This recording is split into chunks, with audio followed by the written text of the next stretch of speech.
Hey everyone, today I will tackle the question, what happens if you run a trade currency making strategy in SSF? Is it fun? Is it useful? Is it SSF viable? And what are you getting out of it? Today I will tackle the ambush strategy. I will cover the strategy, show some gameplay and of course the results.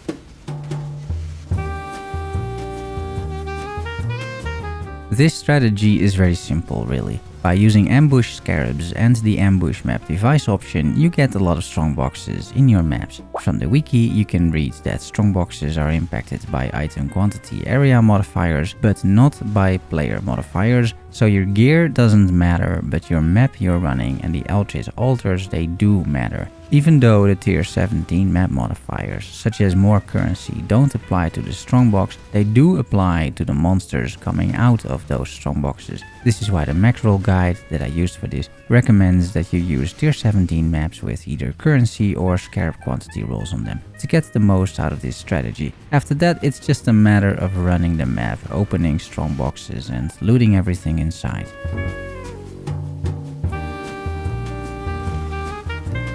You're going to need a few things before you start. First, of course, ambush scarabs. You can use Atlas passive nodes to target farm these, and the more scarab nodes you have on the Atlas, plus the more league mechanics you block, the more ambush scarabs you'll get. Red altars also have a chance to give you ambush scarabs as a reward. Second, you will need to have fully unlocked your map device. Run a 10 Atlas boss Maven invitation for the 5th slot and complete a tier 17 map for the 6th slot. Then, ideally, you run this strategy on tier 17 maps, which by itself comes with some requirements. You need a decent build first, and you need to have some Chaos Orbs to roll these maps, depending on the build. It's more important that you can finish the map, meaning all of these strongboxes, than it is to get scarab or currency modifiers in my opinion. Running tier 17s is a pain in SSF, and of course you can do this in tier 16 too, or tier 16 and a half. You will, however, receive less loot. It's SSF, just do what you feel comfortable with. I did run tier 17s, but I usually just skipped the bosses. Even more ideally, you have Maven chisels. I had a few since I've been doing some Maven boss rushing, but at least make sure the maps you're running have 20% quality. You can also get these chisels occasionally from your map runners, by the way.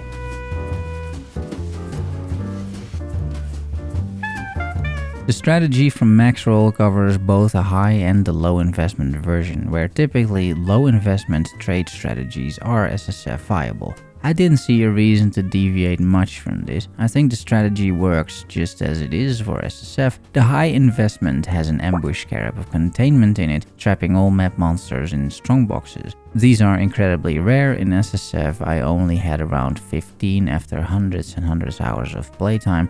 Apart from that, you just use any other different type of ambush scarab. The low investment strategy, which I feel is very manageable in SSF, doesn't have this super rare ambush scarab and uses a regular one instead. I ran around 25 maps using this strategy. The map device option is obviously ambush, the more strongboxes the better, and eldritch influence, that is either of worlds, because that gives a little bit more quantity than others.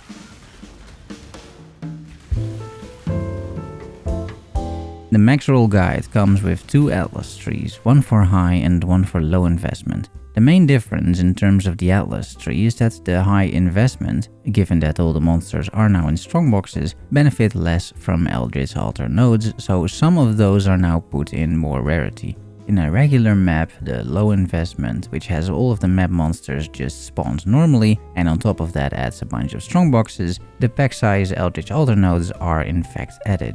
I think you can quite easily make 2 changes for SSF in this tree. If you really don't like blue altars, just run red altars. It is a little less optimal, but you will get still plenty of quantity.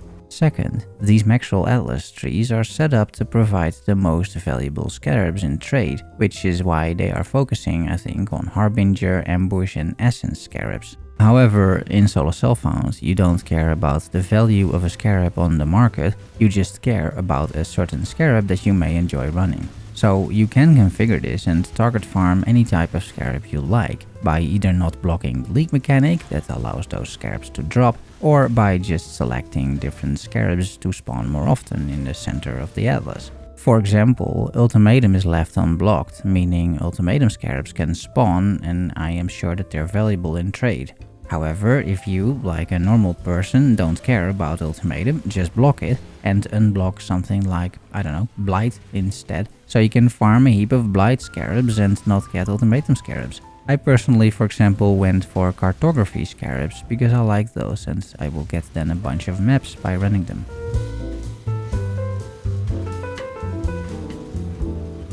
I rolled all my tier 17s, which was a pain in the ass and it takes a lot of chaos orbs. Also, I chiseled all of them, some of them with maven chisels that I had lying around. Sometimes map runners bring these in as well, like I said. I ran 40 tier 17 maps, around 15 on the high investment strategy with the ambush scarab of containment and 25 on the low investment strategy. I grouped all of the rewards, however, in a single overview. At first, I also did the breach events because clearly that is more monsters and more loot, but after a few maps I was so tired of this mechanic that it drained my SSF soul, and I remembered I'm here to have fun, so I skipped most of those breach events, except the original one every now and then, because that's hardly any effort. As I had a limited supply of the ambush scarab of containment, I made sure to run my juiciest tier 17s, using those scarabs to get the most out of them. In the maps, you will notice, due to large pack size, you will find a good number of nameless seers, reflecting mists, that sort of thing. And because these maps are juicy, there's plenty of rare items as well, like this wrath globe. I typically skipped tier 17 bosses, those are not easy to kill, and I focused on the map monsters and not the bosses. But whenever I could, I did kill them. Usually, however, I could barely run the map normally, let alone kill these bosses.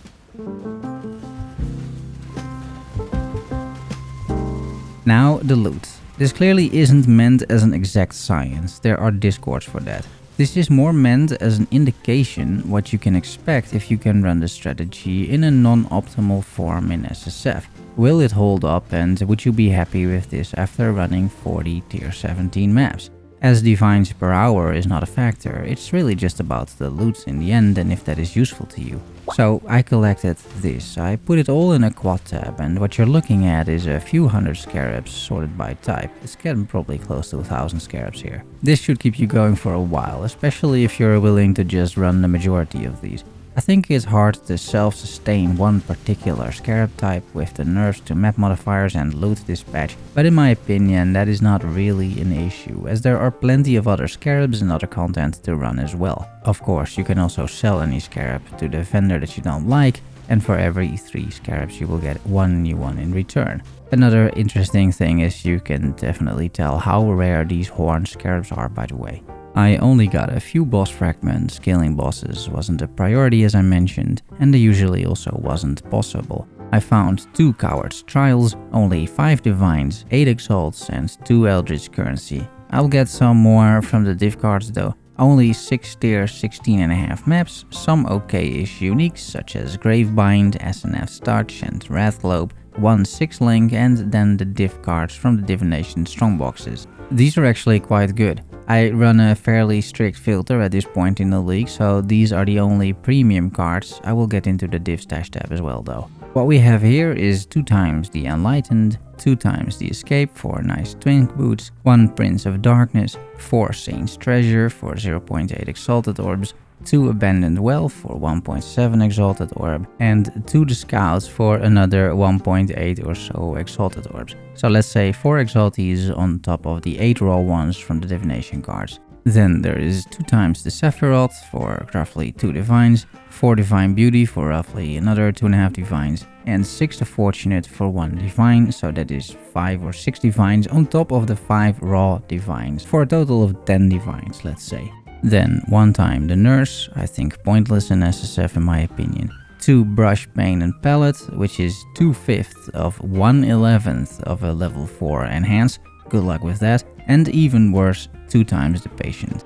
In trade, these 3 cards are simply worth a fraction of the completed item. In SSF, I think you would never use or gamble with these, as you will likely find an actual doctor card sometime in your playthrough and gamble using that instead. There's much more though, as these were only the notable divination cards. Let me show my div card stash tab, which had no full sets when I started and now has all of these after 40 maps. Again, depending on your loot filter strictness, you will have more or less of these, but I feel it gives a decent indication on the loot. You do get tons of divination cards, and I found myself portaling back to my hideout several times during the maps just to dump my inventory. Look at the numbers on these currency div cards, right? Which, once turned in, provide a ton of useful currency in SSF. It's nothing to scoff at, I feel.